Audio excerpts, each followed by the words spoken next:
ছোট লোকের বাচ্চা, তোর এত বড় সাহস! তুই তোর এই নোংরা হাত দিয়ে আমার হাত ধরেছিস। এখন তো শুধুমাত্র হাত ধরেছি। যদি এক্ষুনি এই মুহূর্তে চাচার কাছে ক্ষমা না চান, তাহলে যে আপনার কি কি হবে আপনি কল্পনাও করতে পারছেন না। তোর এত বড় সাহস, তুই আমাকে থ্রেট করছিস? আমি চাইবো না ক্ষমা করবি, তুই করে নে। তুই আমার কিচ্ছু করতে পারবি না। আর এখন যদি তুই আমার হাত না ছাড়িস, তোর কোনো ধারণা নেই আমি তোর কি হাল করতে পারি। তুই জানিস আমি কে, আমি কার মেয়ে। দেখুন, যে মেয়ে নিজের বাবার নাম জানে না, অন্যের কাছে নিজের বাবার নাম জানতে চায়, আমি তো অন্তত সাগর সেই মেয়ের পরিচয় জানতে আগ্রহী নই। সরি। ছোট লোকের বাচ্চা, তোর এত বড় সাহস, তুই আমাকে অপমান করিস।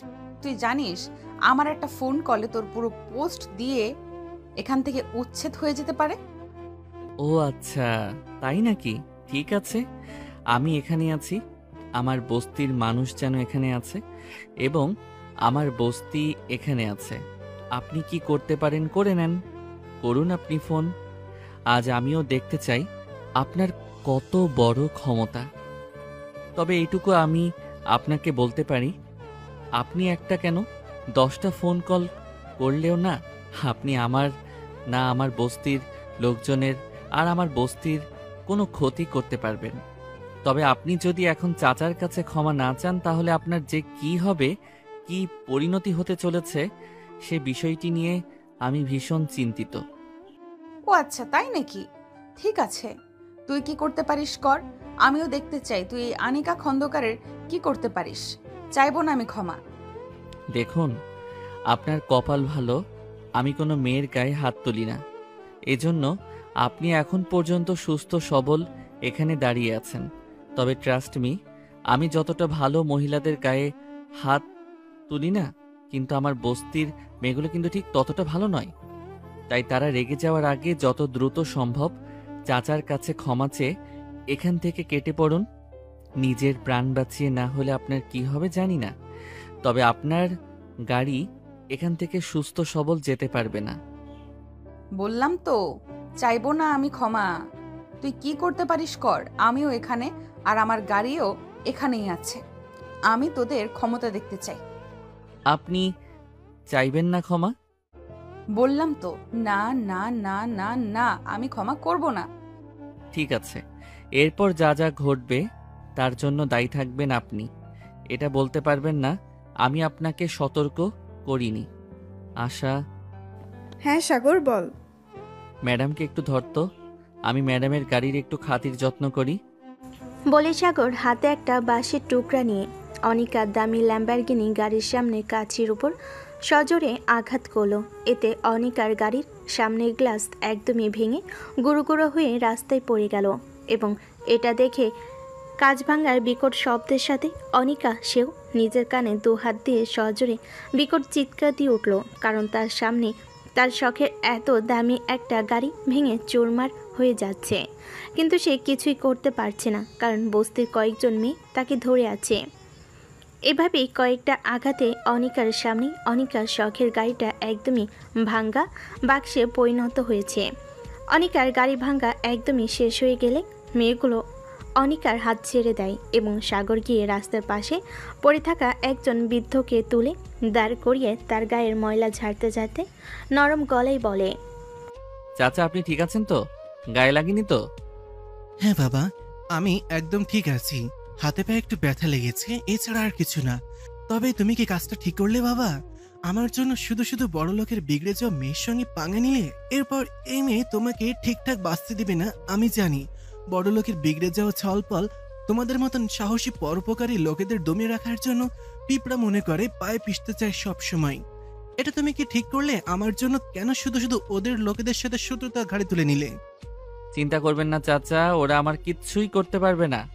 আর তাছাড়া আমি নিজের জীবনের পরোয়া করি না, কারণ আমার কোনো কিছুতেই টান নেই। যার কোনো কিছু হারানোরই ভয় নেই তাকে আর কি ভয় দেখাবে? আমাদের মতো মানুষদের ধ্বংস আমাদের হাতেই হয় চাচা, আমাদের কেউ ধ্বংস করতে পারে না। আপনি আমাকে নিয়ে চিন্তা করবেন না। আপনার পা কেটে রক্ত বেরোচ্ছে, চলুন আপনাকে নিয়ে হসপিটালে যাই। না বাবা, আমার তেমন কিছুই হয় নাই। আমরা খেটে খাওয়া মানুষ, আমাদের এরকম ছোটখাটো আঘাত লাগতেই থাকে। তোমাকে এত ব্যতিব্যস্ত হওয়ার প্রয়োজন নেই। তুমি বরং নিজের খেয়াল রাখো বাবা। তুমি আমার জন্য নিজের জীবন বাজি রাখলে। ভিখারির বাচ্চা, তো শেষ যদি আমি দেখে না রেখেছি, তো আমার নামও আনিকা খন্দকার নয়। আজ তুই আমার গাড়িটাকে যেভাবে আমার সামনে আমার সবটাকে চুরমার করে দিলে, ঠিক সেইভাবেই তোকে আমি এমনভাবে চুরমার করব, তুই আমার কাছে নিজের মৃত্যু ভিক্ষা চাইবি, কিন্তু তুই মৃত্যু পাবি না। তোকে আমি তিলে তিলে শেষ করে দিব। আর এটা যান, আপনি কি করতে পারেন করে নেন, আমি সাগর এখানেই আছি। এরপর সকলের থেকে হাত ঝাটকা দিয়ে অনিকা নিজের হাত ছাড়িনি রাগে ফুঁসতে ফুঁসতে সাগরের দিকে আঙ্গুল তাক করে আঙ্গুল ঝাঁকিয়ে কিছু একটা ইশারা করে সামনের দিকে চলে গেল এবং সাগর এবং তার বস্তির লোকজন সেখানে দাঁড়িয়ে রইল। অনিকা আগে নিজের আঙ্গুলের ইশারা করে সাগরকে কি ইশারা করে গেল সেটা সে বুঝল না, তবে এটুকু সে আন্দাজ করতে পেরেছে তার উপরে এখন মহাঝড় আসতে চলেছে। এখন এই ঝড়ে সামাল সে একা দিবে কি করে, এটা নিয়েও কি সাগরের মনে কোনো রকমের কোনো আয়োজন আছে? তার মুখের এক্সপ্রেশন দেখে বোঝা যাচ্ছে না। সাগর, এটা আমাদের ভার্সিটির অনার্স দ্বিতীয় বর্ষের পলিটিক্যাল সায়েন্স বিভাগের ছাত্রী অনিকা খন্দকার না? হুম। শুনেছি অনিকা খন্দকারের বাবা ইমন খন্দকার নাকি দেশে নামি দামি টপ বিজনেসম্যানদের মধ্যে একজন। অনিকা নাকি ওর বাবা মায়ের খুব আদরের মেয়ে। মেয়ে যদি বাবার কাছে চাঁদ চায়, বাবা চাঁদ এনে দিতে না পারলেও চাঁদের ডুপ্লিকেট সিম্বল বানাতেও ব্যস্ত হন। সেই বড়লোক বাবার ঢঙ্গি মেয়ের সাথে এমন ব্যবহার করলে আমার তো এখন তোকে নিয়েই ভয় করছে। না জানি বাপ মেয়ের এবার তোর কোনো ক্ষতি করে বসে। চিন্তা করিস না, আমার কিচ্ছুই হবে না। তোকে নিয়েই তো যত চিন্তা আমার সাগর। এখন বাবা মেয়ের এই সংঘর্ষে যদি তোর কোনো ক্ষতি হয়ে যায়, তখন আমি কি করব? মানে তোর কি হবে মানে বুঝলাম না। না, কিছু না। আশা হুট করে নিজের বলা কথাতে নিজের নীরব হয়ে গেল। এভাবে বেশ কিছুক্ষণ চুপচাপ দাঁড়িয়ে থেকে সাগর এবং তার বস্তির লোকজন বস্তিতে ফিরে যায়। আর এদিকে অনিকার কিছুটা দূরে যাওয়ার পরে একটা উবার ভাড়ায় নিজের বাড়িতে ফিরে যায়। অনিকা যখন নিজের দামি ল্যাম্বরগিনি ছাড়া সামান্য ওভার ভাড়া করে বাড়ি ফিরে, এটা দেখে ওর বাবা মা এবং ভাই তার দিকে এগিয়ে আসে এবং তাকে দেখে বোঝা যায় অনিকার কিছু একটা হয়েছে, কারণ সে প্রচণ্ড রাগে ফুঁসছে এবং সে বাড়ির মধ্যে প্রবেশ করার সাথে সাথে হাতের কাছে যা পাচ্ছে তাই ছুঁড়ে মারছে, ভাঙচুর করছে, কান্না করছে। অনিকার অগ্নিরূপ দেখে তার বাবা মা তার দিকে এগিয়ে যায় এবং তার ভাই সহ তারা অনিকাকে শান্ত করার চেষ্টা করে। অনেক চেষ্টার পর তারা সফল হয়ে অনিকাকে কিঞ্চিত পরিমাণ শান্ত করে এবং অনিকা শান্ত হয়ে আসলে তারা শান্তভাবেই অনিকাকে প্রশ্ন করতে থাকে। কি হয়েছে বাবু তোর? তুই এমন করছিস কেন? শান্ত হ বাচ্চা।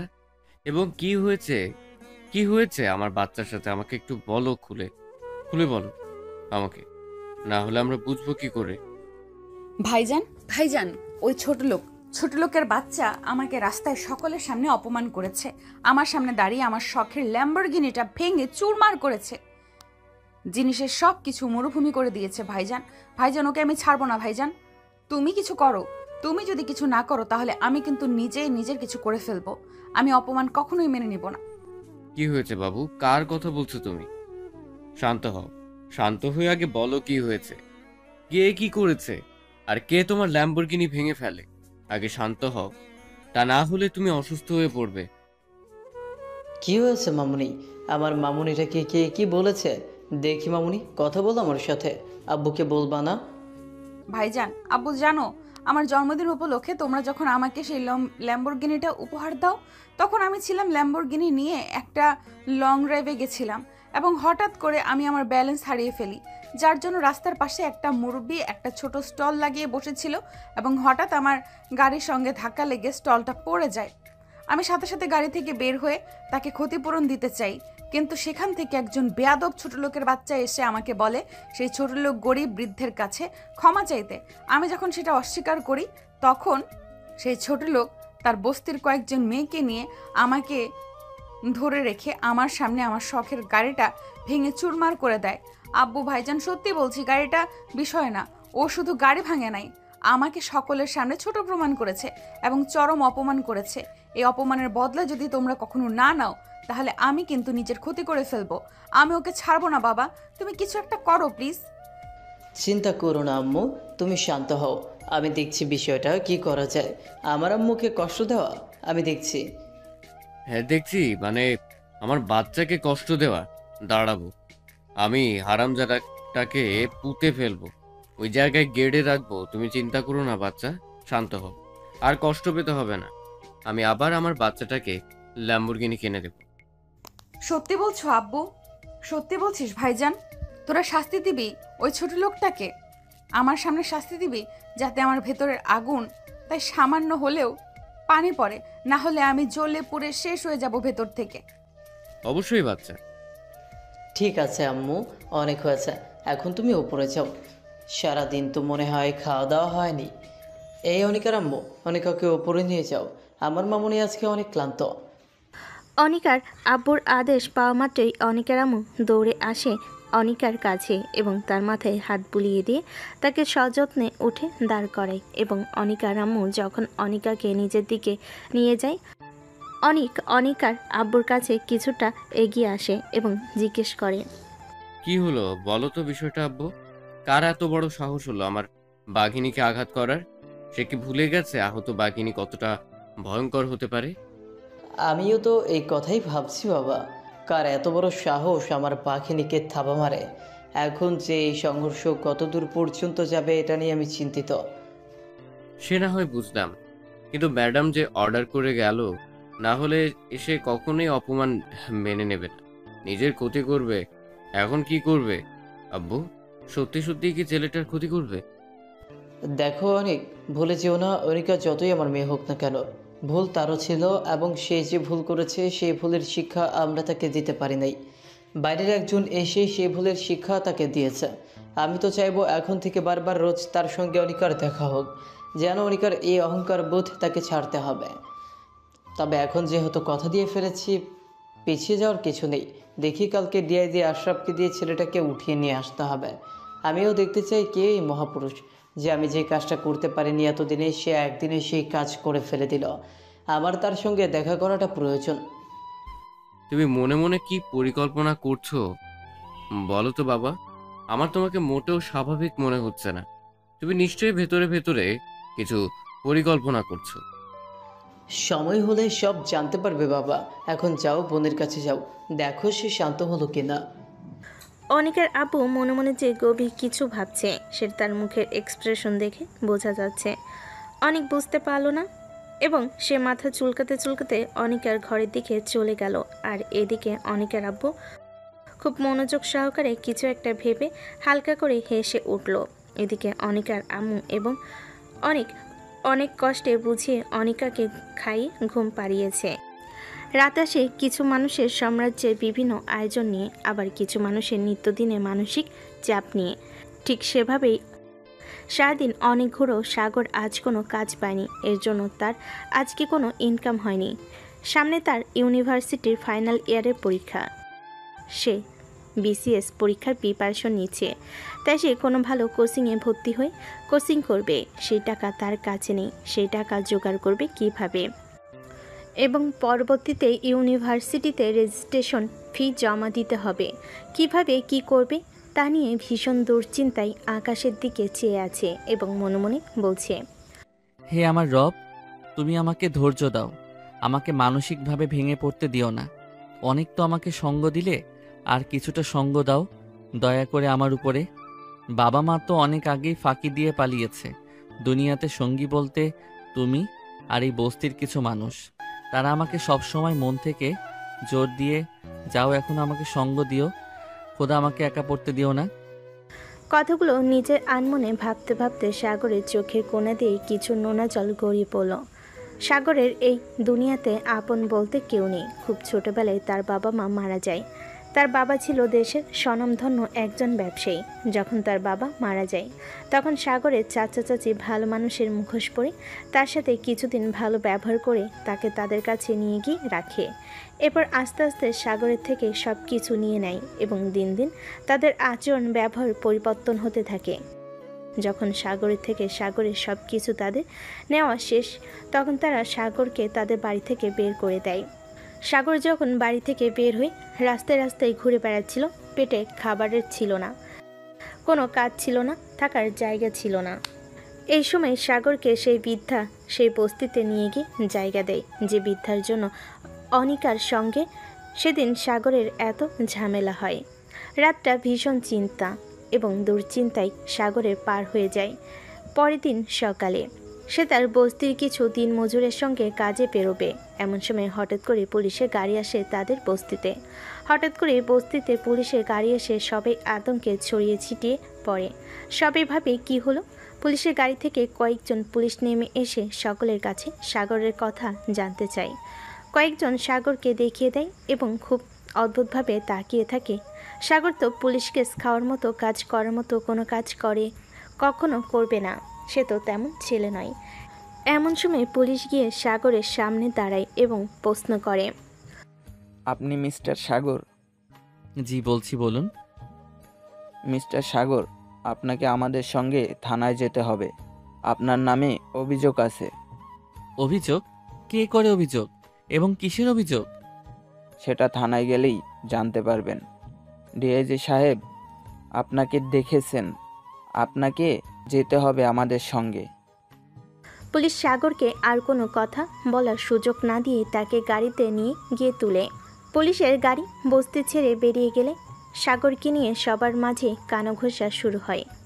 পুলিশ সাগরকে নিয়ে থানায় এলে সাগরকে একটা কারাগারে বন্দি করে রাখা হয়। তাকে একটা চেয়ারে বসিয়ে রাখা হয়েছে এবং তার সামনে একটা কাঠের টেবিল এবং অপর পাশে একটা কাঠের চেয়ার রাখা আছে। সাগর অনেকবার প্রশ্ন করেছে তাকে কেন আনা হয়েছে, কি তার অপরাধ, কিন্তু তাকে কেউ কোনো কিছুই বলেনি, শুধু বলেছে সময় হলে জানতে পারবে। এসব কথায় সাগর টেবিলের উপর মাথা রেখে ভাবতেছিল। এমন সময় লোহার দরজা ঠেলে ভেতরে ঢোকার শব্দে সামনে তাকিয়ে দেখে একজন মধ্যবয়স্ক লোক। সে ধীরে ধীরে সাগরের দিকে এগিয়ে যায়। লোকটার চেহারায় একটা রাজকীয় এবং আভিজাত্যের ছোঁয়া আছে। লোকটি ধীরে ধীরে গিয়ে সাগরের সামনে রাখা কাঠের টেবিলের পাশে রাখা চেয়ারে পায়ের উপর পা তুলে বসে। এক হাত টেবিলের উপর রেখে হাতের কনুই টেবিলের উপর রেখে হাতের তালুর উপরে নিজের গাল থেকে সাগরের দিকে ঝুঁকে শান্ত এবং নিরেট গলায় প্রশ্ন করে, তুমি সাগর? জি বলছি, বলুন। তুমি গতকাল আমার মেয়েকে অপমান করেছো সকলের সামনে। শুধু তাই না, তার এত শখের এত দামি ল্যাম্বরগিনি গাড়িটাও ভেঙে ফেলেছ। এবং তোমার সাহস দেখে আমি স্তব্ধ হয়ে গেছি। তুমি নাকি আমার মেয়েকে হুমকি দিয়েছো। তুমি জানো সে কে, কার মেয়ে, এবং তার বাবা যদি জানতে পারতো তোমার কী কী করতে পারতো। এই ভয়টা তোমার ভেতরে আসেনি? তোমার বুক কাঁপেনি? ও আচ্ছা, এবার বুঝলাম আমাকে এখানে নিয়ে আসার কারণ। আপনি তার মানে সেই বদমেজাজি অসভ্য বেয়াদব মেয়েটা? বাবা, আসলে স্যার, আপনার মেয়ে হলেও চরম লেভেলের অসভ্য এবং বেয়াদব বর্বর একটা মেয়ে। তাকে শিক্ষা দেওয়ার জন্য তখন আমার যা মনে হয়েছে সঠিক, আমি সেটাই করেছি। আর বিশ্বাস করুন স্যার, এটার জন্য আমার সামান্য পরিমাণ কোনো অনুতাপ নেই। ছেলে, তোমার সাহস দেখে আমি অবাক হয়ে যাচ্ছে। তুমি আমার সামনে বসে আমার মেয়েকে এতগুলো খারাপ কথা বলছো। সামান্য তাকে গতকাল অপমান করার জন্যই তোমাকে আজকে কারাগারের পেছনে থাকতে হচ্ছে। আর তুমি এটা ভাবছো না এখন যদি আমি চাই তোমার কে কী করতে পারি? তোমার কোনো ধারণা নেই। দেখুন স্যার, আমি কখনো অন্যায়ের সঙ্গে আপোষ করি না। তোমার নিজের জন্য ভয় নাই থাকতে পারে, নিজের মানুষদের জন্য ভয় করছে না? আমি যদি তাদের কোনো ক্ষতি করি তোমার এই অন্যায়ের জন্য? হাসালেন স্যার। দুনিয়াতে যার নিজের হারানোর কিছু নেই, সে হারানোর ভয় কিভাবে? আর আপন আপন বলতে আমার শুধু সেই খোলা আকাশ আর জমিন ছাড়া কিছুই নেই। তার মানে? বাপ মা মারা গেছে সেই ছোটবেলায় থাকতে, এখন তাই আর কোনো হারানোর ভয় করি না। যখন নিজের কিছু নেই তখন হারাবো কি? আর আপনি যদি আমার কিছু করেও দেন তাতেও কিছু আসবে না, কারণ আমার পাশে কাদার মতো কেউ নেই আমার লাশের জন্য। কেউ নেই তোমার? হ্যাঁ আছে তো, আমার বস্তির লোকজন, তারাই আমার বাবা মা, তারাই আমার ভাই বোন, তারাই আমার আপনজন, তারাই আমার সব।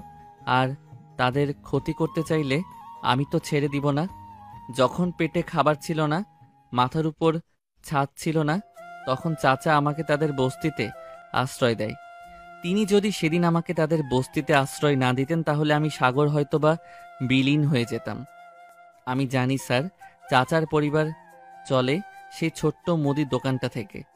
ছোট ছোট বাচ্চা আছে, তারা ক্ষুধার্ত ছিল। তার বাবা কখন দোকানে বেচা কেনা করে, তাদের জন্য চাল কিনে নিয়ে যাবে এবং তারা খেয়ে পড়ে বাঁচে। কিন্তু আপনার মেয়ে, সে ক্ষুধার্ত পেটে লাথি দিয়েছে। এটা কেমন করে সহ্য করে নেই বলুন তো?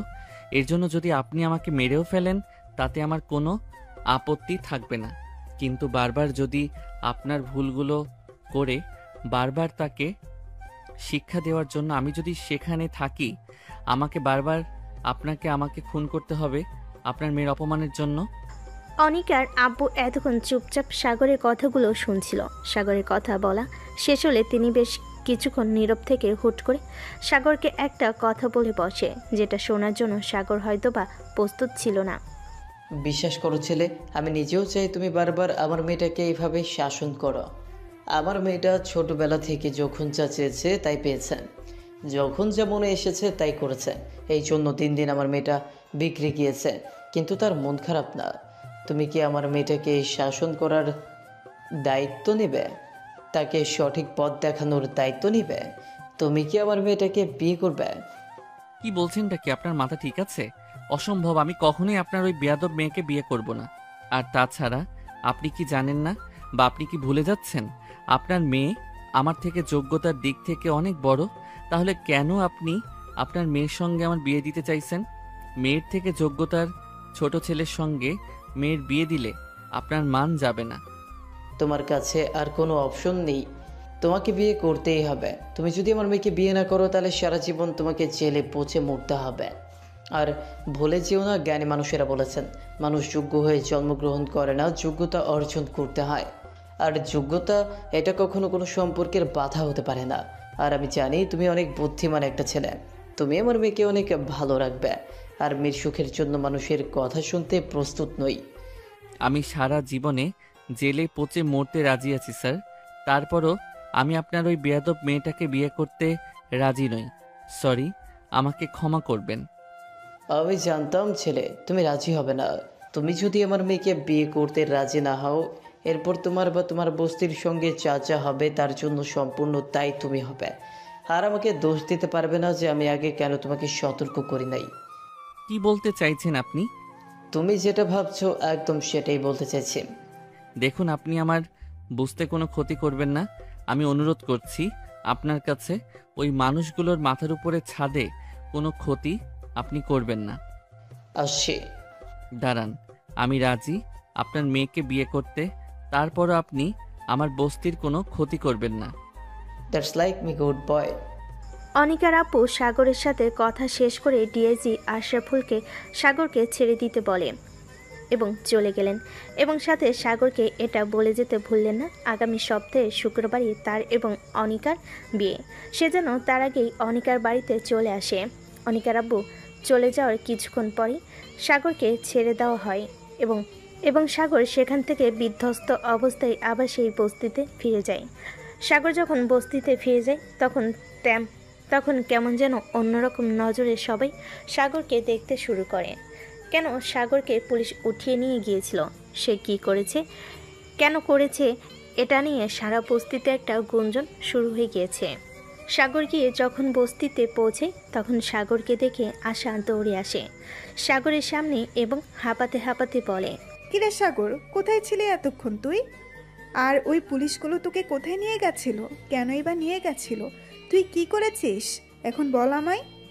এটা দুনিয়া আশা, এখানে বড় মানুষ খুব সহজে ছোট মানুষের ক্ষতি করে চলে যেতে পারে। টাকার গরমে কেউ তাদেরকে কিছু বলে না। প্রশাসনের লোকজন তাদের পা চেটে বেড়ায়। কালকে প্রতিবাদ করতে গিয়ে আজকে আমাকে কারাগারে যেতে হয়েছে। আর দেখো, এই বস্তির মানুষ যাদের জন্য আমি আগামীকাল করলাম তারাই আজকে আমাকে কেমন অপরাধী নজরে দেখছে। এমনটাই হয় রে সাগর, তুই পরের উপকার করবি কিন্তু কিছুক্ষণ পরেই এই স্বার্থপর মানুষগুলো তোর উপকার ভুলে যাবে। তাই বেশি চিন্তা করিস না, বাদ দে।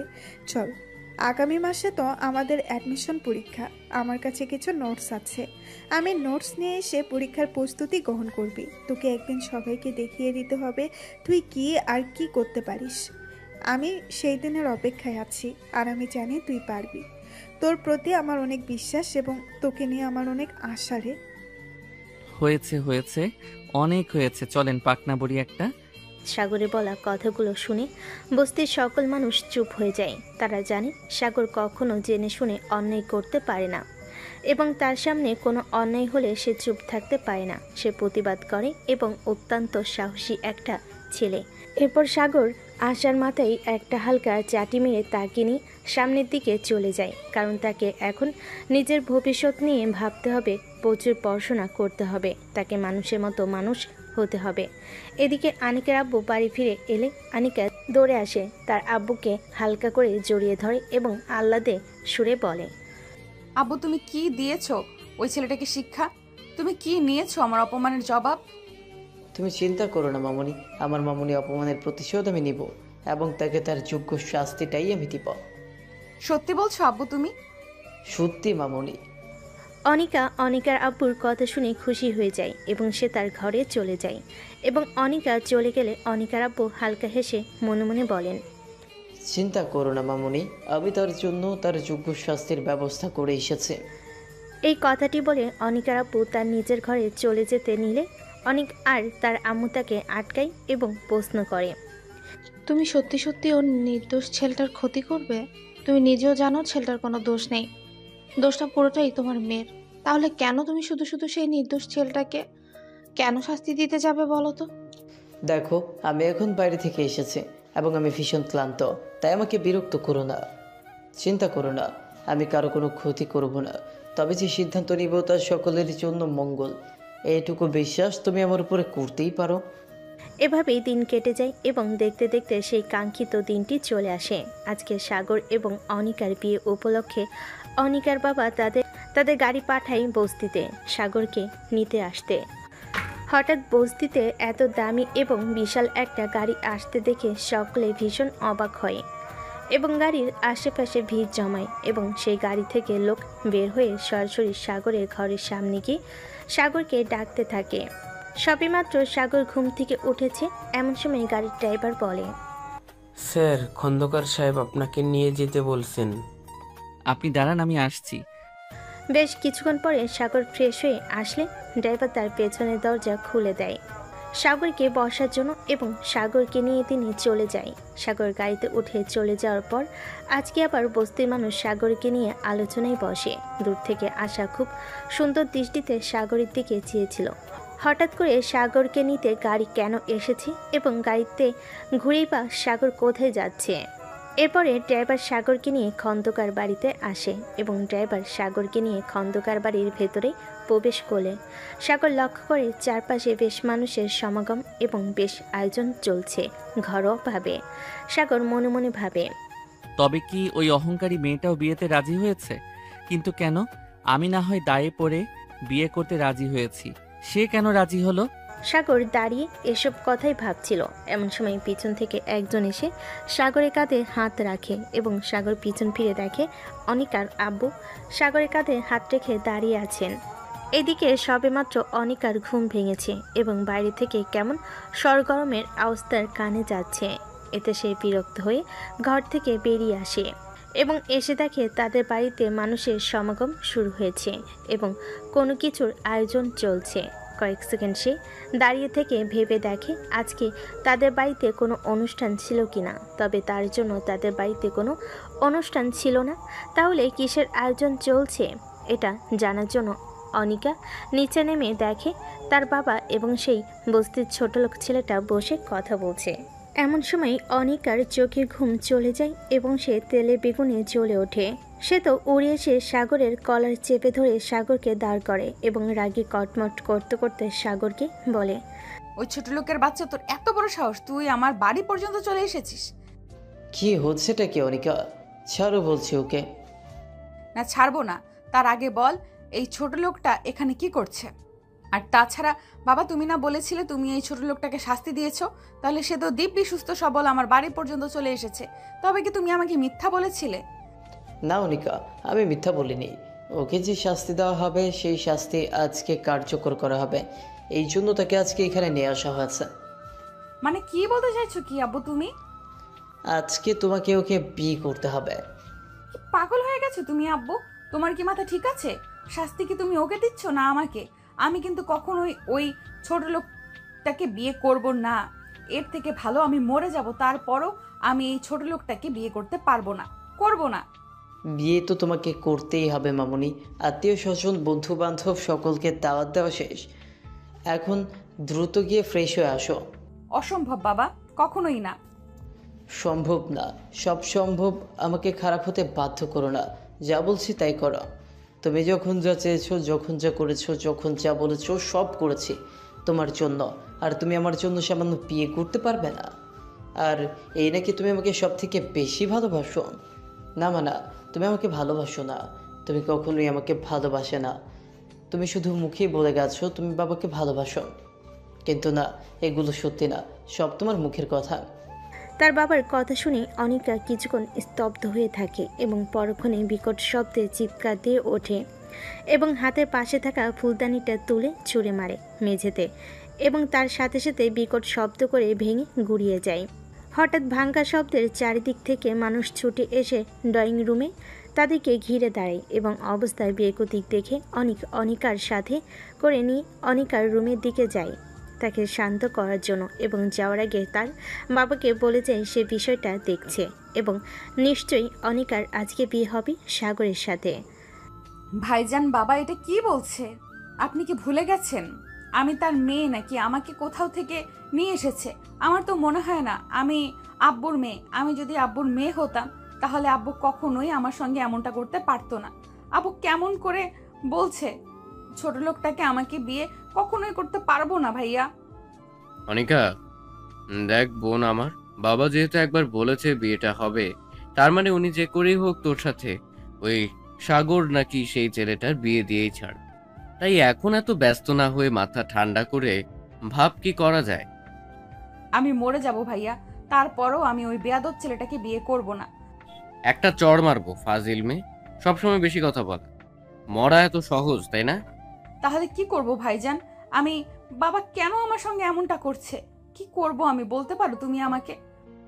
বিয়েটা করে নে বাবু। পাগল হয়ে গেছো তুমি ভাইজান? তুমি কি বাবার মতো কি সব আবল তাবল বকছো? আবল তাবল বকছি না বাচ্চা, যা বলছি ভেবেচিন্তে এবং ঠান্ডা মস্তিষ্কে। আচ্ছা মনোযোগ সহকারে শোনো আমার কথা। দেখেছেন স্যার, আমি আগেই বলেছিলাম আপনার মেয়ে কখনোই আমার মতো একজন রাস্তার ছেলেকে বিয়ে করতে রাজি হবে না। আপনি শুধু শুধু আমার এবং নিজের দুজনার ও সময় নষ্ট করেছেন। আমাকে যেতে দিন। কখনোই না, আমি না শুনতে পছন্দ করি না। একবার যখন বলেছি তোমাদের আজকে বিয়ে হবে, তোমাদের আজকেই বিয়ে হবে।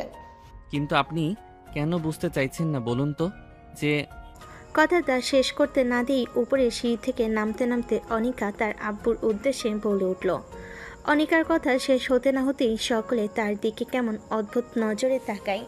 সকলেই অনিকার দিকে তাকিয়ে দেখেন অনিকা বিয়ের সাজে উপর থেকে নিচে নেমে আসছে। সব থেকে বেশি অবাক তো হয়তো সাগর হয়েছে, যেটা তার মুখ দেখেই বোঝা যাচ্ছে। অনিকার আব্বু সামনের দিকে এগিয়ে অনিকাকে জড়িয়ে ধরে। আমি জানতাম আমার মামুনিটা কখনো তার বাবার কথা ফেলতে পারবে না। I am proud of you মামুনি। কিন্তু হঠাৎ করে তুমি, না মানে এত সহজে যে তুমি বিষয়টা মেনে নিবে আমি কল্পনাও করতে পারিনি। আমি রাজি আব্বু। কি যে বলো না আব্বু, তুমি তুমি আমাকে কিছু বলবে আর আমি তোমার কথা রাখবো না, এটা কখনোই হতে পারে? হ্যাঁ, প্রথম আমার একটু মেনে নিতে অসুবিধা হচ্ছিল, কিন্তু পরে ভেবে দেখলাম আমার আব্বু কখনোই আমার জন্য কোনো ভুল ডিসিশন নিতে পারেন না। That's like my girl. এরপর সাগরকে উদ্দেশ্য করে কয়েকজন কাজের মানুষকে বলে সাগরকে উপরে নিয়ে গিয়ে রেডি করে আনতে বিয়ের জন্য। আনিকার আব্বু ইশারা পাওয়া মাত্রই সকল কাজের লোক সাগরকে নিয়ে উপরে চলে যায় এবং বেশ কিছুক্ষণ পরে তারা সাগরকে বিয়ের সাজে সাজিয়ে নিয়ে আসে। সাগরকে দেখে সবাই অবাক নয়নি তাকিয়ে আছে। এতই সুদর্শন কাউকে পরবেশী লাগতে পারে সেটা সাগরকে না দেখলে বোঝা যাবে না। কি মায়াবী তার মুখশ্রী।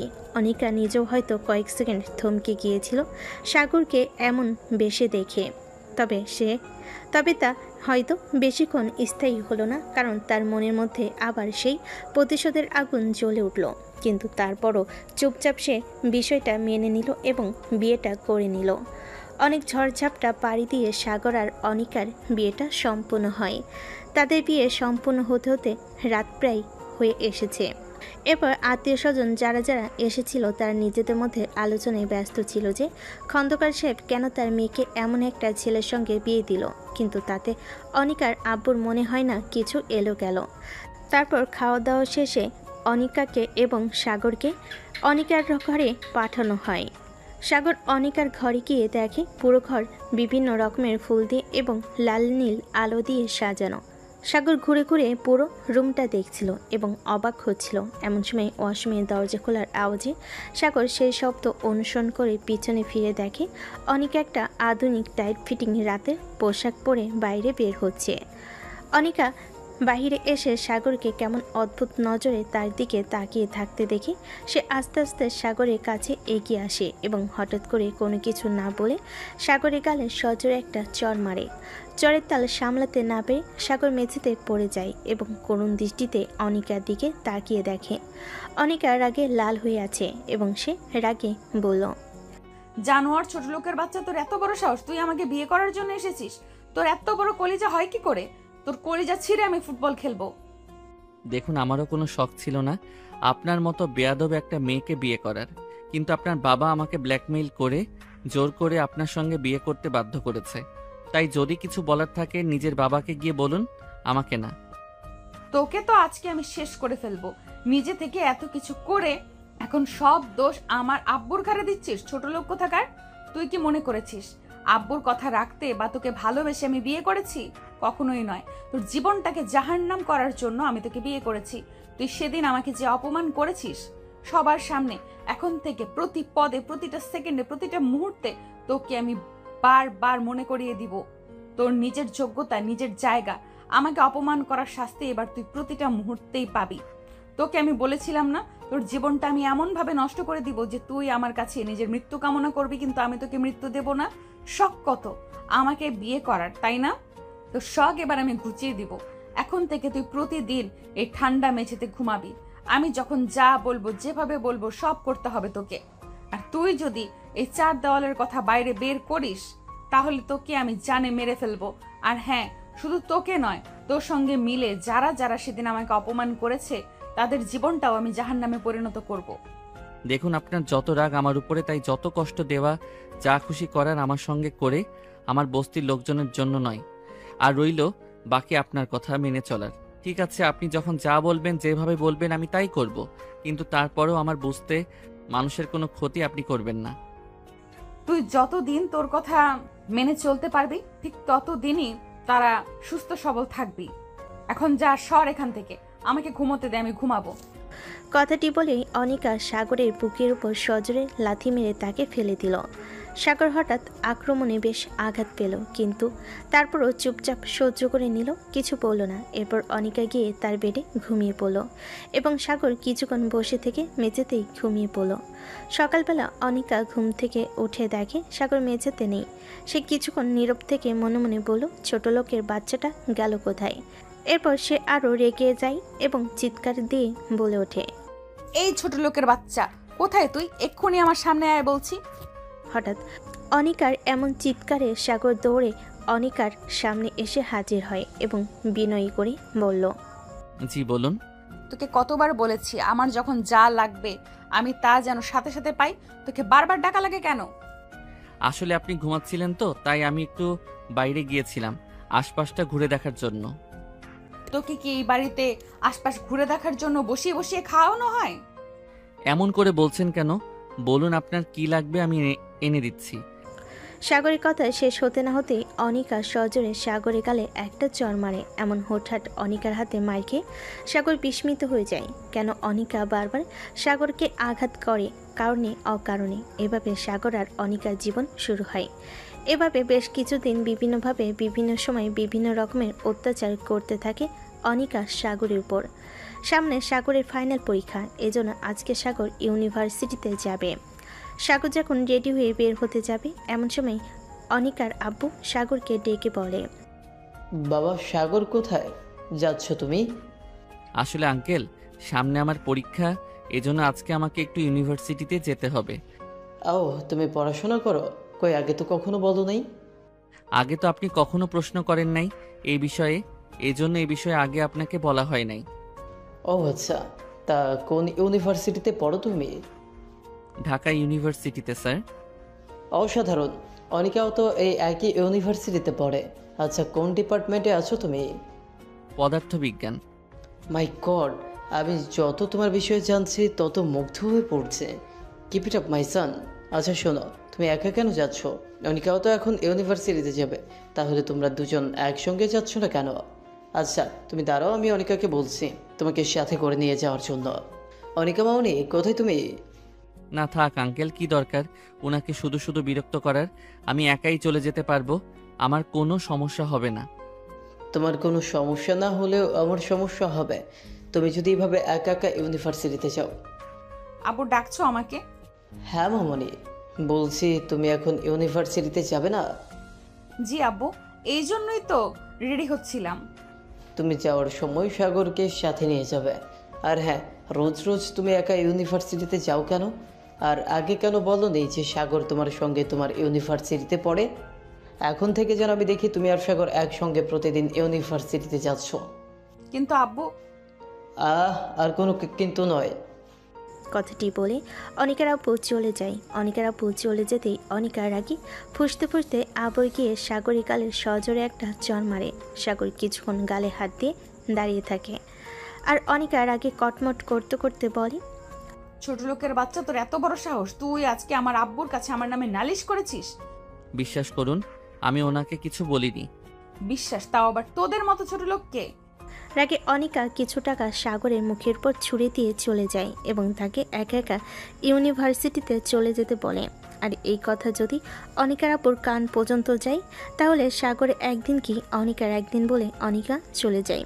এদিকে সাগর কিছুক্ষণ অনিকার যাওয়ার দিকে তাকিয়ে রইল এবং নিজেও চলে গেল।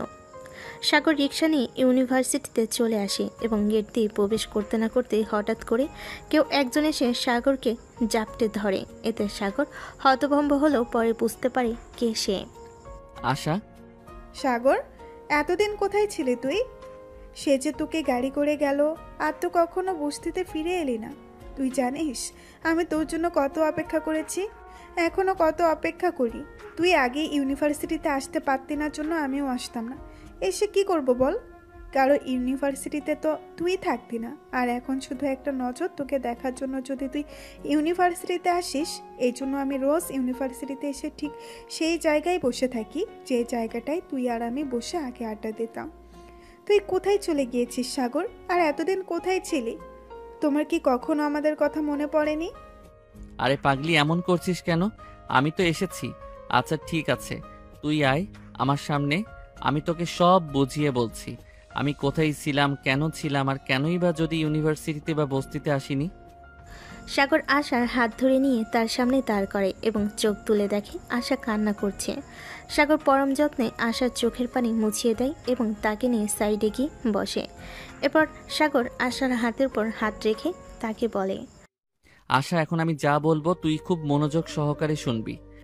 সাগরের এমন কথা শুনে আশা বেশ খানিকটা ভয় পায়, কিন্তু তারপরও তা মুখে প্রকাশ করে না, কারণ সে জানে না সাগর এখন কি বলতে চলেছে। কিন্তু তারপরও ভীষণ আগ্রহ নিয়ে আশা সাগরের মুখের দিকে চেয়ে থাকে। এরপর সাগর আস্তে আস্তে তার সাথে ঘটে যাওয়া সকল কথা আশাকে বলে।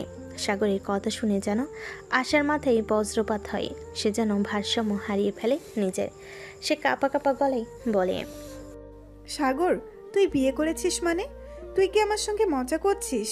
দেখ, যদি মজা করে থাকিস তাহলে প্লিজ এই জঘন্য মজাটা আমার সঙ্গে করিস না। না রে আশা, আমি মজা করছি না, সত্যি সত্যি আমি বিয়ে করেছি। আসলে আমি বিয়ে করতে বাধ্য হয়েছি। আশা এবার উঠে দাঁড়িয়ে এবং হাতের উল্টো পিঠ দিয়ে চোখের পানি মুছে সাগরকে কিঞ্চিত ধাক্কা মেরে নিজের থেকে দূরে সরিয়ে দেয়। এরপর সে ফুপিয়ে ফুপিয়ে কান্না করে এবং ভাঙ্গা ভাঙ্গা গলায় বলে, তুই কেন এমনটা করলি সাগর? আর বিয়ে যখন করেছিস সেখানে এখন বলতেছিস কেন? যখন বিয়ে করেছিস তখন তো বলিসনি। আসলে আশা, সবকিছু এত দ্রুত হয়ে গেছিল যে আমি কি করব কিছু বুঝতে পারিনি। কাকে বিয়ে করেছিস তুই? অনিকা খন্দকারকে। সাগরের বলা কথা শুনে আশা বিস্ময়ের সাথে সাগরের দিকে তাকায়।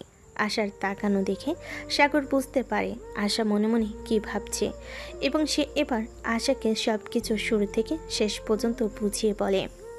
সাগরের সমস্ত কথা শুনে আশা বুঝতে পারে যে সাগর পরিস্থিতির শিকার।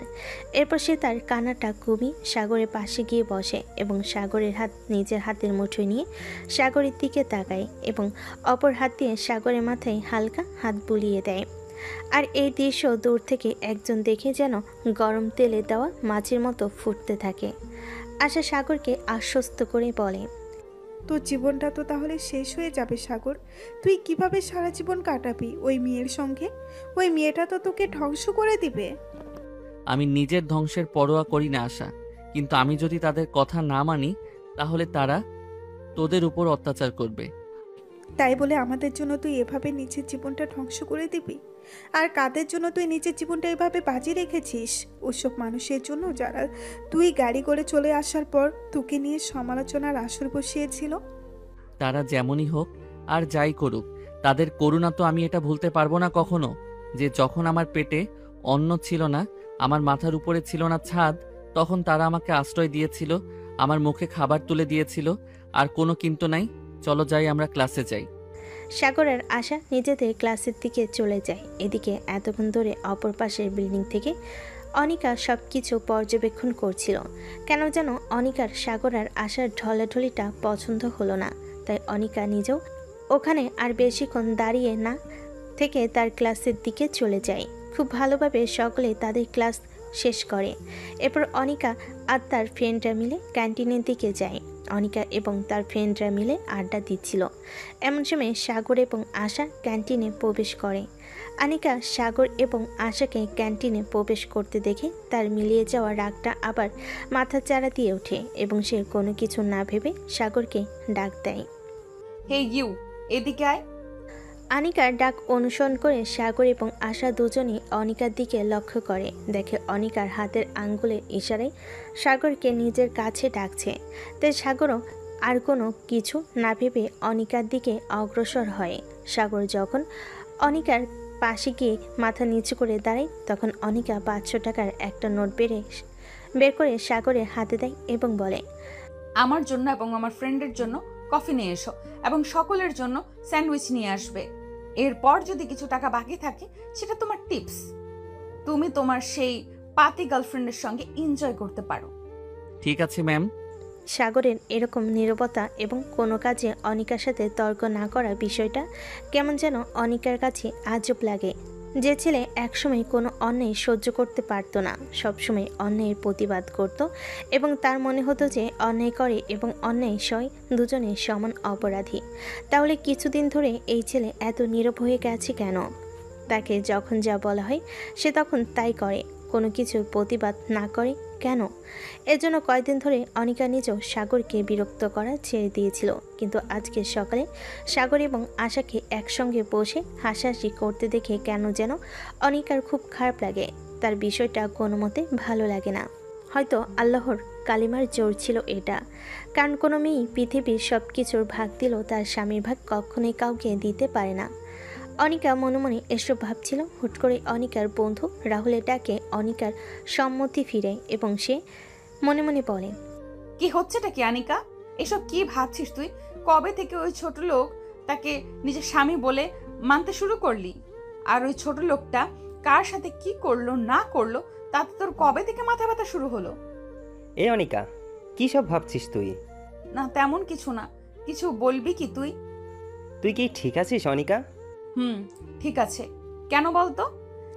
না মানে তুই তো কখনোই সব ছোট লোকের সঙ্গে গায়ে পড়ে কথা বলতি না, তাহলে এখন হঠাৎ তোর কি হলো? তুই এমন করছিস কেন? কিছু কিছু ছোট লোকদের তাদের নিজের জায়গা দেখানোর জন্য হলেও তাদের সঙ্গে কথা বলতে হয়। এতক্ষণ ধরে অনিকা এবং রাহুল যা কথা বলছিল কিছুটা দূরে দাঁড়িয়ে আসা সব কথাই শুনলো এবং তার মনের ভিতর ভীষণ আফসোস হতে লাগলো সাগরের জন্য। ছেলেটার জীবনটা পুরো ধ্বংস হয়ে গেল, কখনোই তাকে শান্তি দিবে না। এরই মধ্যে সাগর কফি এবং স্যান্ডউইচ নিয়ে আসে এবং এসে অনিকা এবং তার ফ্রেন্ডদের মাঝে দিয়ে দেয়। এরপর অনিকা আরেকটি 500 টাকার নোট বের করে সাগরের মুখের উপর ছুঁড়ে মারে এবং বলে, যাক, এটা তোর টিপস। অনিকা যেই না সাগরে আরও কিছু বলতে যাবে অমনি আশা দৌড়ে এসে সাগরের হাত ধরে টান দিয়ে নিয়ে চলে যায়। এটা দেখে অনিকারও রেগে যায় এবং মনে মনে বলে, ছোট লোকের বাচ্চা, তুই খালি বাড়ি চল, আজ তোর একদিন কি আমার একদিন। এভাবে আরও কয়েক মাস কেটে যায় এবং অনিকা বিভিন্নভাবে সাগরকে বিভিন্ন রকম অপমান করে। কলেজের সবার সামনে সাগরের গায়ে হাত তুলে তাকে দিয়ে তার জুতো পরিষ্কার করিয়ে নেয়। তার বন্ধুদের সামনে সাগরকে সবসময় হেনস্থা করে। বিষয়টা অনিকা এবং তার বন্ধুবান্ধব সকলে অনেক উপভোগ করে। সাগর এগুলো চুপচাপ সহ্য করলেও আশা মাঝে মাঝে অধৈর্য হয়ে জবাব দেয়। কিন্তু যেদিন আশার জবাব দেয় সেদিন সাগরের জীবনে ঘনিয়ে আসে আরেক কালো দিন। কারণ বাড়িতে যাওয়ার পর অনিকা আরও নিকৃষ্টভাবে সাগরের উপর অত্যাচার করে। তাকে পড়ার সুযোগ দেয় না, তাকে দিয়ে সবসময় এটা ওটা করাতে থাকে। অনিকা সাগরকে দেখিয়ে দেখিয়ে রাত্রের রুমে বসে বিয়ার খায় এবং সাগরকে জোর করে, সাগর না খেতে চাইলে জোর করে সাগরের মুখে ঢেলে দেয় এবং তার গায়ে হাত তুলে সে যখন বিয়ার খায় তখন সাগরকে বলে স্ন্যাক্স নিয়ে এসে দিতে। সাগর কিছু বললে সাগরকে চড় মারে। এত কিছুর পরও কোনোভাবেই সে সাগরকে দমিয়ে রাখতে পারেনি। সাগরের ফাইনাল পরীক্ষা হয়ে যায় এবং সাগর খুব ভালোভাবে তার পরীক্ষা শেষ করে। হয়তো আগের তুলনায় একটু খারাপ হয়েছে, কিন্তু তারপরও তার ফলাফল যখন প্রকাশ পায় তখন দেখা যায় সাগর সর্বোচ্চ নাম্বার পেয়ে পাশ করেছে। এরপর সাগর অনেক চেষ্টা করে বিসিএস পড়ার শুরু করেছিল অনেক আগে থেকেই, কিন্তু তারপর আর পড়া হয়নি। কিন্তু এখন থেকে সাগর প্রতিনিয়ত একটু একটু করে পরীক্ষার প্রিপারেশন নেয়। কিছুদিন পড়াশোনায় প্রচণ্ড ব্যস্ত থাকায় সাগর অনিকার সামনে আসতে পারেনি। অনিকা ডাকলেও কোনো না কোনো বাহানায় সে তার চোখের আড়ালে থেকেছে। এদিকে দিন দিন যেন সাগর অনিকার অভ্যাসে পরিণত হয়েছে। তাই সাগরের এই দূরত্ব কেন জানি অনিকার মনে আরও বেশি দাগ কেটে যায়। সে বিভিন্ন বাহানে সাগরকে ডাকে, কিন্তু সাগর তার সামনে আসে না। সে সাগরের খোঁজ করলেও কেন জানি সাগরের দেখাও মিলে না।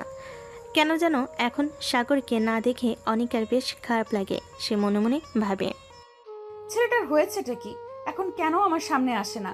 আর তাছাড়া ও আসলেই কি, না আসলেই কি, আমার এত খারাপ লাগে কেন? বারবার ওকে দেখতে মন চায় কেন? বারবার ওর সঙ্গে কথা বলতে মন চায় কেন? অনিকা বারবার তার মনকে প্রশ্ন করে, কিন্তু কোনো উত্তর সে পায় না। এভাবে সাগর তার প্রিলি পরীক্ষা শেষ করে। সাগর তার পরীক্ষা শেষ করে বাড়ি ফিরছিল, এমন সময় দেখে রাস্তার পাশে কয়েকজন লোক একজন ছেলেকে ধরে মারছে। বিষয়টি দেখে সাগর দ্রুত সেই লোকজনের কাছে যায় এবং লোকজনকে সরিয়ে ছেলেটাকে ওই লোকেদের হাত থেকে বাঁচে। ছেলেটাকে যখন ওই লোকজনের হাত থেকে বাঁচে তখন ছেলেটাকে উঠিয়ে দাঁড় করালে সাগর বিস্ময় অবাক হয়ে যায়, কারণ ছেলেটি আর কেউ নয়, অনিক। ভাইজান আপনি? হ্যাঁ কিন্তু ওরা আপনাকে এভাবে মারছিল কেন? হ্যাঁ ভাই সাগর, আমি শেষ হয়ে গিয়েছি। বাবার অর্থ আভিজাত্যের অহংকারে আমি অন্ধ হয়ে গিয়েছিলাম। ইউনিভার্সিটি শেষ করার পর যখন বাবার ব্যবসা জয়েন করি, তখন ব্যবসায়িক খাতিরে আমার কিছু বড়লোক বাবার বখাটে ছেলেদের সঙ্গে বন্ধুত্ব হয়। আভিজাত্য আমার চোখ এমনভাবে বন্ধ করে দিয়েছিল যে তারা যা করতো আমিও সেটাই করার চেষ্টা করতাম। এটাকে আমি ক্লাস মনে করতাম। ভাবতাম সকল ব্যবসায়ীরা যেটা করে সেটা করলে পারে তাদের সঙ্গে আমার একটা ক্লাস মেইনটেন হবে। আর এটাই আমার জীবনের কাল হয়েছিল। আস্তে আস্তে আমি মধ্যপ্রাণ থেকে শুরু করে নারীবাজির সাথে ক্যাসিনোতে জুয়াতে যুক্ত হই। ক্যাসিনো খেলে আমি প্রচুর টাকা হেরে যাই। এরপর বাবার অ্যাকাউন্টে গরমিল করে সেখান থেকে কয়েক কোটি টাকা আমি সেখানে হেরে যাই। এরপর যখন কিছু ধার দেওয়া হয় তারা আমাকে চাপ দিতে থাকে টাকার জন্য। তখন আমি ঢাকার পাতি মাস্তান বিল্লুর কাছে সুদের উপর থেকে টাকা ধার নিয়ে সেই টাকা শোধ করি। এরপর কয়েক মাস সুদ টানতে টানতে যখন আমি কাঙাল, তখন বিল্লু টাকার জন্য প্রেশার দিতে থাকে। যখন আমি টাকা দিতে পারি না তখন সে লোকজন পাঠিয়ে আমাকে মারে। আপনি জানেন না সুদ ভয়ঙ্কর খারাপ একটা জিনিস? তাহলে কেন তার সঙ্গে আপনি নিজেকে জড়ালেন? কেন আপনি জোয়ার মতো জঘন্য কাজে নিজেকে লিপ্ত করলেন? তখন আমি অহংকারে এতটাই অন্ধ ছিলাম যে কি করব কিছু বুঝতে পারছিলাম না। এখন আমি কি করব ভাই? এখন যে মরা ছাড়া আমার কোনো গতি নাই। মরা এত সহজ না ভাইজান। আপনি মরলে আপনার বাবা মা ভাই বোনের কি হবে চিন্তা করে দেখেছেন একবারও? তাহলে এখন আমি কি করব? কত টাকা পাবে বিল্লু আপনার থেকে? 5 কোটি টাকা পাবে। ঠিক আছে, আমি আঙ্কেলের সাথে কথা বলবো, কিন্তু তার আগে আপনাকে আমাকে কথা দিতে হবে আপনি আর জীবনে কখনো কোনোদিন আর এসব ভুলভাল পথে পা বাড়াবেন না। বাবা তো আমাকে মেরে ফেলবে সাগর জানতে পারলে। চিন্তা করবেন না, আমি আছি তো, কিচ্ছু হবে না। এরপর সাগর অনিকের আব্বুর অফিসে গিয়ে অনিকার আব্বুর সঙ্গে অনিকের বিষয়টা নিয়ে কথা বলে। প্রথমে অনিকের আব্বু ভীষণ রেগে যায়। সাগর অনেক কষ্টে তাকে শান্ত করে এবং বুঝিয়ে বলে অনিক তার নিজের ভুল বুঝতে পেরেছে এবং সে আর জীবনেও এই ভুল পথে পা বাড়াবে না। এখন যদি তিনি তার সন্তানকে সাহায্য না করে, এরপরে তার সন্তান যদি কোনোভাবে নিজের কোনো ক্ষতি করে ফেলে, তাহলে সে সম্পদে তিনি কি করবেন, যে সম্পদ তার সন্তানকে বাঁচাতে পারে না। এভাবে বোঝানোর পর অনিকার আব্বু বুঝতে পারে এবং তিনি রাজি হন অনিককে সাহায্য করার জন্য এবং সাথে সাথে সাগর অনিককে ডেকে পাঠায়। ভেতরে আসবো আব্বু? হ্যাঁ, ভেতরে আসো। সরি আব্বু, আমাকে ক্ষমা করে দাও। আমি আর কখনো এমনটা করব না। এই তোমার পা ছুঁয়ে প্রতিজ্ঞা করছি। ঠিক আছে, আমি তোমাকে ক্ষমা করে দিয়েছি, তবে মনে রেখো এটাই শেষবার। আর কখনো যেন আমি তোমাকে এরকম ভুলভাল পথে না দেখে। ধন্যবাদ আব্বু। ধন্যবাদ আমাকে নয়, ধন্যবাদ সাগরকে দাও। ও যদি আমাকে না বোঝাতেও চোখে আঙ্গুল দিয়ে, তাহলে তুমি কখনোই এই কুলুকধাঁধা থেকে বের হতে পারতে না। ধন্যবাদ ভাই সাগর তোমাকে। আর দয়া করে আমাকে ক্ষমা করে দিও। আমি তোমার সাথে অনেক অন্যায় করেছি। আপনি আমার সাথে কোনো অন্যায় করেননি ভাইজান, তাই সরি বলবেন না।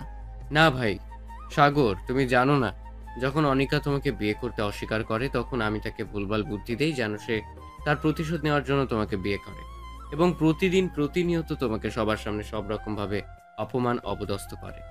এতে সে তার প্রতিশোধ নিতে পারবে। আমার বোনটা অনেক সহজ সরল, বুঝলে?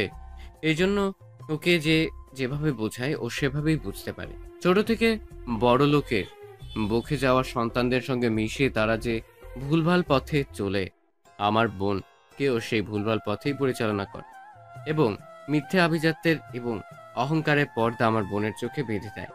ক্ষণিকের জন্য সে সকলকে অপমান অপদার্থ করলেও পরক্ষণে সে যখন বুঝতে পারে যে সে অন্যায় করেছে, তখন তারও মনের ভেতর অনুতাপ বোধ হয়। আমার বোনটা ভীষণ ভালো, কিন্তু সে ভুল মানুষের সঙ্গে ভুল পথে পরিচালিত হচ্ছে। আমি তো আর তোমার হয়ে যাওয়ার নাই ফিরিয়ে দিতে পারবো না। তাই তোমার কাছে অনুরোধ করবো, যদি পারো আমার বোনটাকে নিজের মতো করে গুছিয়ে নিও, তাকে সেই ভুল পথ থেকে ফিরিয়ে এনে সঠিক পথ দেখিও। অনিকের কথা শুনে অনিকার আব্বু আবারও রেগে যায়। তিনি অনিককে কিছু বলবে তার আগে সাগর অনিকার আব্বুকে বাধা দেয়। অনিকার আব্বু প্রথম সাগরের কথা না মানতে চাইলেও পরবর্তীতে সাগর তাকে বুঝিয়ে মানিয়ে নেয়। এভাবে আরও বেশ কিছুদিন কেটে যাওয়ার পরে সাগরের বিসিএস প্রিলি পরীক্ষার রেজাল্ট দেয় এবং সাগরের নাম্বারটা চলে আসে। এরপর শুরু হয় সাগরের পরবর্তী যুদ্ধ। সাগর লিখিত পরীক্ষার জন্য প্রস্তুতি গ্রহণ করতে থাকে। এর মধ্যে অনিকা অনেকবার সাগরকে অপমান করেছে, কিন্তু তারপর সাগর কিচ্ছু বলেনি, চুপচাপ সেখান থেকে চলে এসেছে। অনিকার দেখে সাহস পেয়ে অনিকার বন্ধু বান্ধবরা যখন অনিকার বাড়িতে এসেছে, তখন অনিকার বাড়িতে সাগরকে দেখে তারা অনেক রকম প্রশ্ন করেছে, কিন্তু অনিকা সবাইকে বলেছে সাগর তাদের বাড়িতে কাজ করে। এজন্য অনিকার বন্ধু বান্ধবও সাগরকে বিভিন্নভাবে অপমান অপদস্থ করেছে। আগে কিছু মনে না হলেও ইদানিং বিষয়টা অনিকার বেশ খারাপ লাগে, কিন্তু মিথ্যে ইগোর বড়াই সে কিছু বলতে পারে না। বেশ কিছুদিন হলো অনিকা আর সাগরকে অপমান করে না, বিষয়টা সাগর লক্ষ্য করেছে, কিন্তু সে কিছু মনে করেনি, কারণ আজ অপমান করছে না, কাল ঠিকই করবে। এর জন্য বিষয়টা আর সাগর ভেবে দেখনি। এরপর একদিন রাহুল আসে অনিকার বাড়িতে। দোস্ত, আগামীকাল আমার জন্মদিন, তাই আমার পাপা অনেক বড় করে জন্মদিনের একটা পার্টি থ্রো করেছে। সেখানে দেশের টপ ক্লাস মানুষরা থাকবে। আমি চাই তুই অবশ্যই সেখানে আয়, কারণ তুই আমার অনেক কাছের একজন মানুষ। আর আমার এই স্পেশাল একটা দিনে আমার স্পেশাল মানুষ তুই সেখানে থাকবি না, সেটা হতেই পারে না। আমাকে কথা দে তুই আসবি। অবশ্যই আমি যাব, চিন্তা করিস না। পরদিন অনিকা যখন পার্টিতে যাওয়ার জন্য বের হয়, তখন অনিকার আব্বু অনিকাকে থামিয়ে বলে, কোথায় যাচ্ছ অনিকা তুমি? আব্বু, আজকে রাহুলের জন্মদিন, আমি সেখানে যাচ্ছি। কোন রাহুল? সেই মির্জার স্মাগলার ছেলে? আব্বু, তুমি শুধু শুধু আমার বন্ধুকে অপমান করছো, সে মোটেও এমন নয়। তারা যে কেমন তাদেরকে আমাকে চিনিও না, তারাই তো তোমার মাথাটা পুরোপুরি খেয়েছে। উফ আব্বু। শোনো, যেখানেই যাবে সাগরকে সাথে নিয়ে যাবে, কারণ তোমার বন্ধুদের পার্টি মানেই তো মদ্যপান করা আর ড্রাগস নেওয়া এবং নাচানাচি করা। ওকে কেন নিয়ে যেতে হবে আমার বন্ধুদের পার্টিতে? আমি যা বলছি তাই করো, না হলে তোমারও যাওয়া হবে না। এরপর অনিকা আর কোনো উপায় না পেয়ে সাগরকে নিয়ে পার্টির উদ্দেশ্যে রওনা হয়। অনিকা যখন পার্টিতে প্রবেশ করে তখন পুরো পার্টিতে হৈ হৈ পড়ে যায় তাদের বন্ধুদের, কিন্তু পরবর্তীতে তাদের মুখ ঘন কালো মেঘে ঢেকে যায় যখন সাগরকে দেখে। সাগর প্রথমে আসতে চায়নি, কিন্তু অনিকার আব্বুর জোড়াজড়িতে এসে আসতে বাধ্য হয়েছে। প্রথম তারা সাগরকে কিছু বলতে চাইলেও পরবর্তীতে অনিকা নিষেধ করলে তারা আর কিছু বলে না। এরপর সাগর পার্টির এক সাইডে গিয়ে দাঁড়িয়ে থাকে। অনিকা পার্টিতে আসার পর থেকে তার বন্ধুদের সাথে ডান্স করে নাচানাচিতে ব্যস্ত। পরবর্তীতে তার বন্ধুবান্ধব তাকে ড্রিঙ্কস করার জন্য বলে সে তাদেরকে মানা করে দেয়, কিন্তু আজকে পার্টিতে সব থেকে সুন্দর এবং গর্জিয়াস লাগছে অনিকাকে। রাহুলের তো অনেক আগে থেকেই অনিকার উপর কুদৃষ্টি ছিল, আজকে দেখে সে যেন চোখ দিয়ে অনিকাকে গিলে খাচ্ছে। বিষয়টা অনিকা বুঝতে পারে না, কিন্তু সাগর যখন লক্ষ্য করে তখন তার নজর আটকায়। কথায় আছে না, একজন ছেলে আরেকজন ছেলে দৃষ্টি পড়তে পারে। সাগরে কেন যেন ভীষণ রাগ হয়, কিন্তু তারপরও সে পাবলিক প্লেসের জন্য নিজেকে সংযত করে। সাগর যখন এক সাইডে দাঁড়িয়েছিল তখন একটা মেয়ে হুট করে এসে সাগরের দিকে হাত বাড়িয়ে দেয় ডান্স করার জন্য। মেয়েটি সাগরের দিকে হাত বাড়িয়ে দিয়ে বলে, এই handsome. No, it's okay, you carry on. Dance floor থেকে অনিকা লক্ষ্য করে দেখে সাগর একটি মেয়ের সঙ্গে কথা বলছে। এটা দেখে অনিকার ভীষণ রাগ হয় এবং সে রাগে বশবর্তী হয়ে কী করছে না করছে সে নিজেও জানে না। এজন্য সে যে রাহুলের এগিয়ে দেওয়ার ড্রিঙ্কসের বোতলটা নিয়ে খেতে শুরু করে, এদিকে তার কোনো হুঁশ নেই। অনিকা এক নিঃশ্বাসে পুরো বোতল খালি করে দেয়, আর এদিকে রাহুল অনিকার ড্রিঙ্কসের মধ্যে যে নেশার ওষুধ মিশিয়ে দিয়েছে সেটা থেকে অনিকা অজানা। অনিকা পুরো বোতল খালি করার পরে হঠাৎ করেই কেন যেন তার বারবার মাথাটা ঘুরে উঠছে। এতে রাহুল বুঝতে পারে এখনই সঠিক সময়। অনেক ভিড়ের মধ্যে খুব সতর্কতার সাথে অনিকাকে টাইপ করে পাশের একটি রুমে নিয়ে যায়। অনিকা মাতাল থাকায় সে ঠিকঠাক কিছুই বুঝতে পারে না এবং রাহুলকে সে সাগর ভাবতে থাকে। এই সুযোগটা নিয়ে রাহুল অনিকার একদম কাছাকাছি চলে আসে। সাগর কিছু সময়ের জন্য অন্যমনস্ক হয়ে যাওয়াই বুঝতে পারেনি এতক্ষণে কি ঘটে গেছে। এরপর সে আশেপাশে অনিকাকে খুঁজতে থাকে, কিন্তু সে কোথাও অনিকাকে পায় না। এরপর তার আর বুঝতে বাকি থাকে না নিশ্চয়ই অনিকার কোনো বিপদ হয়েছে। সাগর এবার চারপাশটা ভালোভাবে তন্ন করে খুঁজতে থাকে। যখন সে পায় না তখন আশেপাশের লোকজনকে জিজ্ঞেস করতে থাকে, কিন্তু কোথাও থেকে কোনো উত্তর না পেয়ে সে খুঁজতে খুঁজতে সেই রুমের দিকে চলে যায়। সেই রুমে প্রবেশ করে দেখে রাহুল অনিকার একদম কাছে চলে এসেছে, যে না অনিকাকে স্পর্শ করতে যাবে। অমনি সাগর রাহুলের হাতটা এত জোরে মুচড়ে ধরে যেন হাতটা ভেঙে যাবে। এরপর সাগর রাহুলকে ইচ্ছে মতো মারে। অনিকা নেশায় থাকায় সে জানে না তার সামনে কি হতে যাচ্ছে। সাগর রাহুলকে মেরে সেখানে আদমরা করে ফেলে রেখে এসে অনিকাকে নিয়ে বাসায় ফিরে। অনিকাকে সাগর বাসায় নিয়ে এসে অনিকার রুমে নিয়ে আসে। সাগর অনিকাকে অনিকার রুমে নিয়ে এসে শুয়ে রেখে যেই না বাইরে যেতে যাবে অমনি অনিকা সাগরের হাত ধরে ফেলে।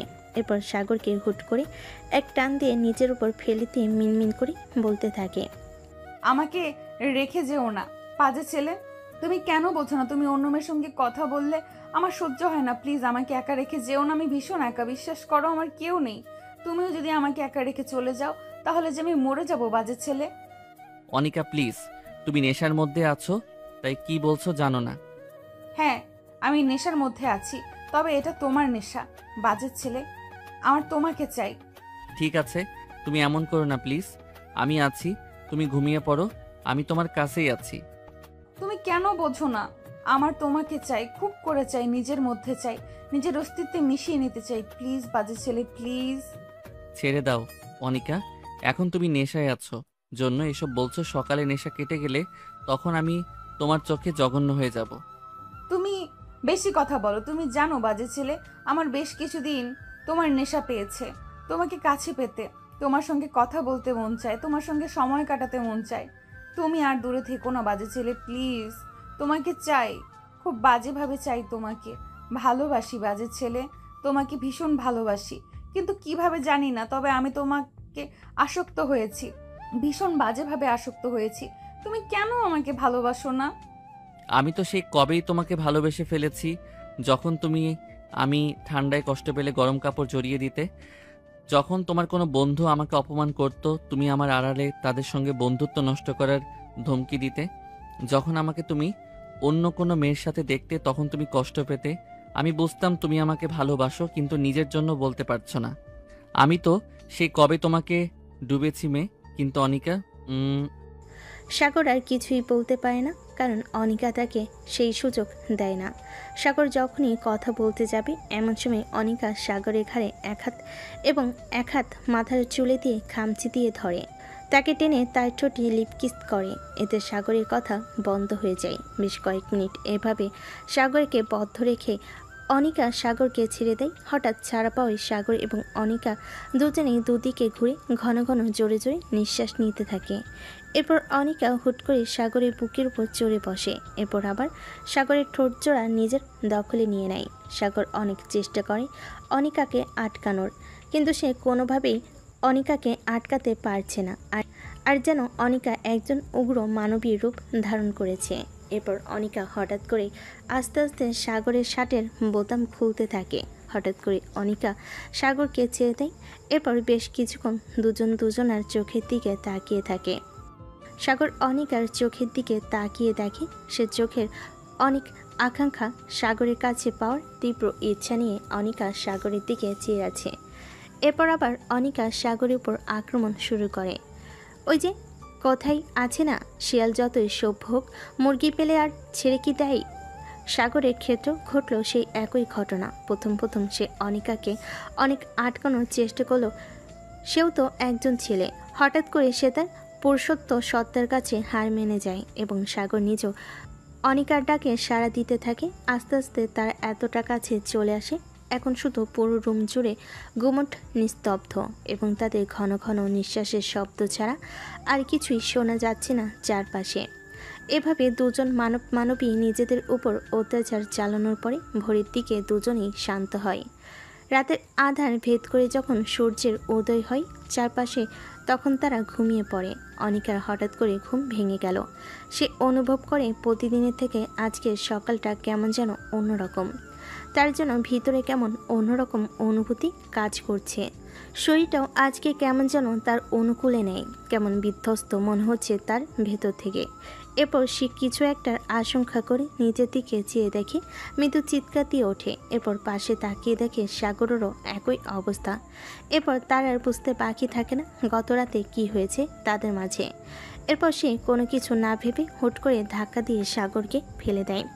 ঘুমের মাঝে হঠাৎ এমন ধাক্কায় তাল সামলাতে না পেরে সাগর খাটের উপর থেকে নিচে পড়ে যায়। হঠাৎ নিচে পড়ে যাওয়ায় সাগর ভীষণ ব্যথা পায় এবং সে ব্যথায় প্রতিক্রিয়ায় ওঠে এবং অনিকার দিকে করুণ দৃষ্টিতে তাকিয়ে থাকে। সাগর অনিকার দিকে তাকিয়ে থাকতে দেখে অনিকা দাঁতের দাঁত চিপে বলে, এই বাজে ছেলে, গত রাতে তুই আমার নেশার সুযোগ নিয়ে কি করেছিস আমার সাথে? আমি আপনার সাথে কিছুই করিনি, বরং আপনি আমার সঙ্গে করেছেন। গত রাতে আপনি আমার ইজ্জত লুটে নিয়েছেন। মানে কি বলতে চাইছিস তুই? এরপর সাগর গত রাতে ঘটে যাওয়া রাহুলের ঘটনাটা বলে। প্রথমে অনিকার বিষয়টা মানতে কষ্ট হলেও সে এতটুকু জানে সাগর কখনো নিজেকে বাঁচানোর জন্য কারোর বিরুদ্ধে মিথ্যা কথা বলবে না বা মিথ্যা হাসানোর চেষ্টা করবে না। এরপর অনিকা নিজের মাথার চুল খামচি দিয়ে কিছুক্ষণ ঝিম ধরে বসে থাকে এবং ভাবতে থাকে গতকালকে যদি সাগর সেখানে না থাকতো তাহলে তার কত বড় সর্বনাশ হয়ে যেত। রাহুল তার বন্ধু হয়ে তার সঙ্গে এমনটা করতে পারলো।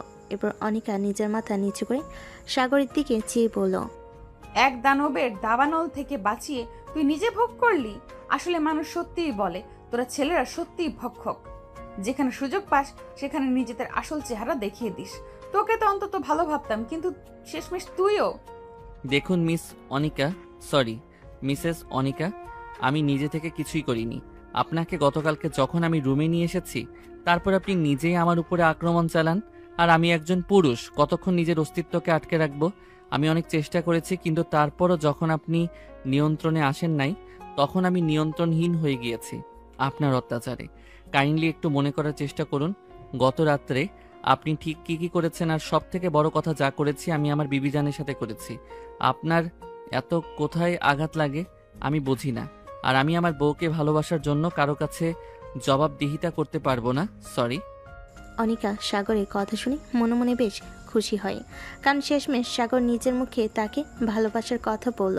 অনিকা নিজের মাথার চুল খামচে ধরে ভাবার চেষ্টা করে গত রাত্রে কি হয়েছে। এরপর অনিকা আর কোনো কিছু না বলে নিজের গায়ে পাতলা একটা চাদর জড়িয়ে ওয়াশরুমের দিকে চলে যায়।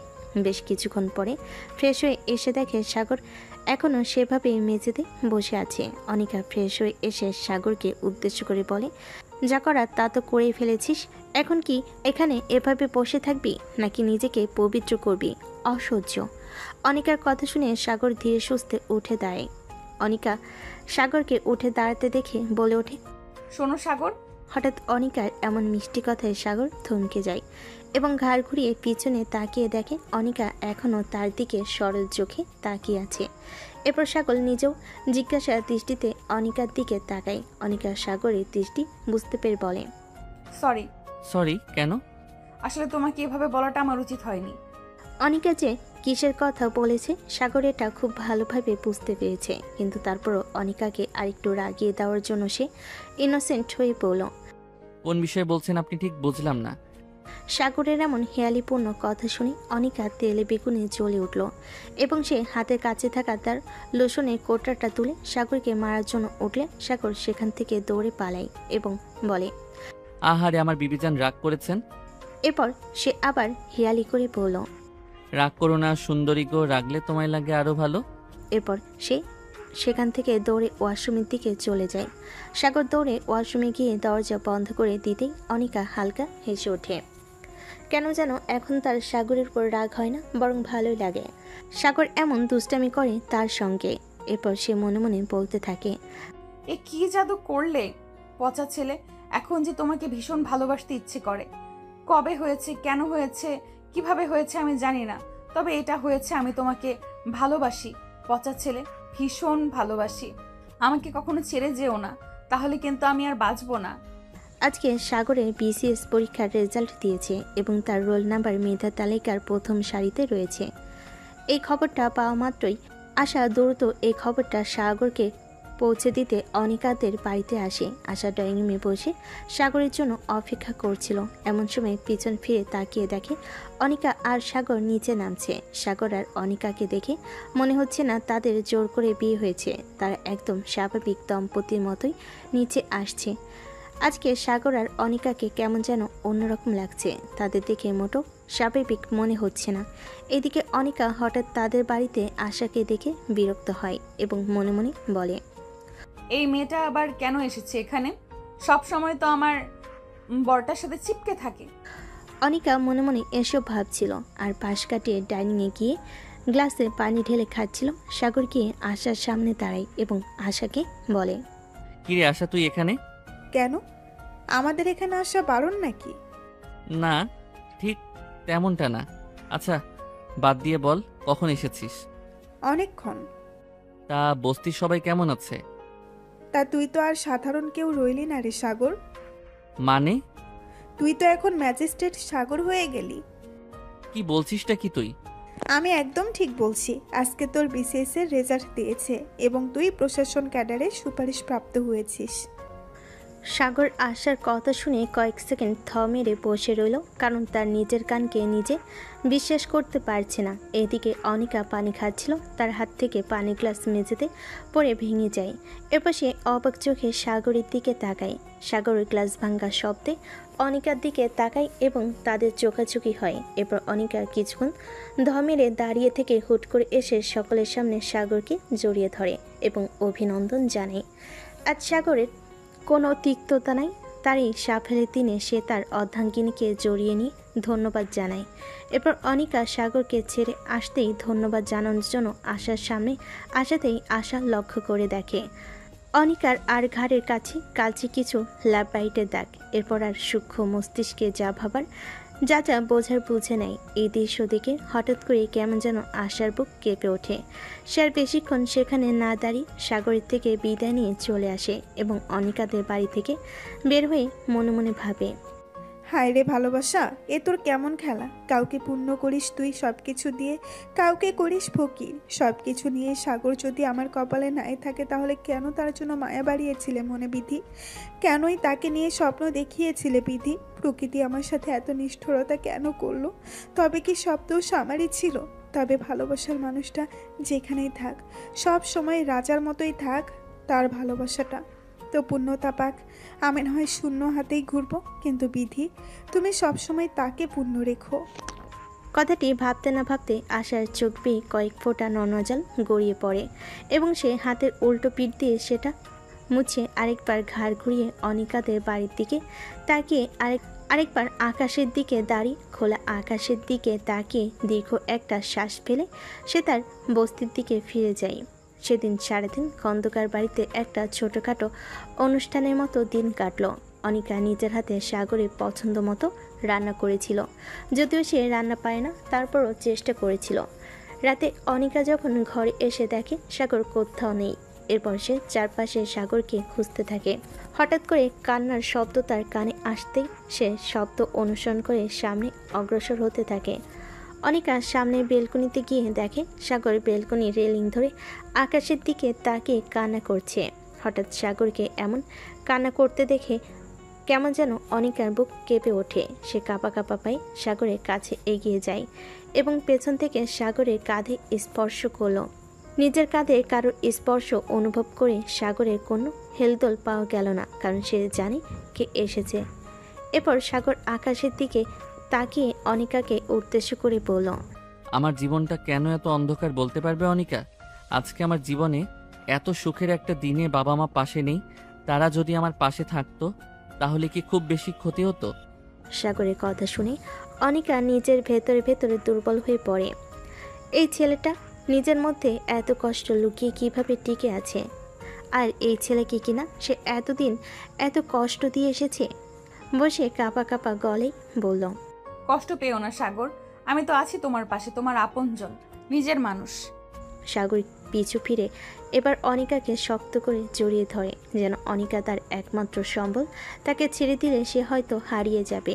এরপর সে কিছুক্ষণ অনিকাকে জড়িয়ে ধরে অনিকার ঘাড়ে মুখ গুজে দেয়। এরপর অনিকার গলায় হালকা করে নাক ঘষতে লাগে। সাগরের হঠাৎ এমন ব্যবহারে অনিকা অপ্রস্তুত হয়ে পড়ে এবং বারবার কেঁপে ওঠে।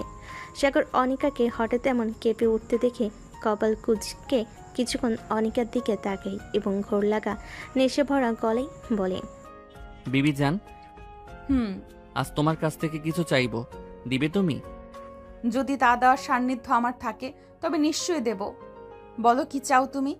আমি যা চাইবো সেটা দেওয়ার সান্নিধ্য কেবলমাত্র এই দুনিয়াতে একমাত্র তোমারই আছে। কি চাই তোমার? আমার একজন নিজের মানুষ চাই, আপনজন চাই। আছি তো তোমার কাছে। তোমাকে তো চাই, সাথে তোমার মাঝে নিজের অস্তিত্বকে চাই। দিবে আমাকে নিজের মাঝে বিলীন হতে, ধারণ করবে নিজের মাঝে আমার অস্তিত্বকে।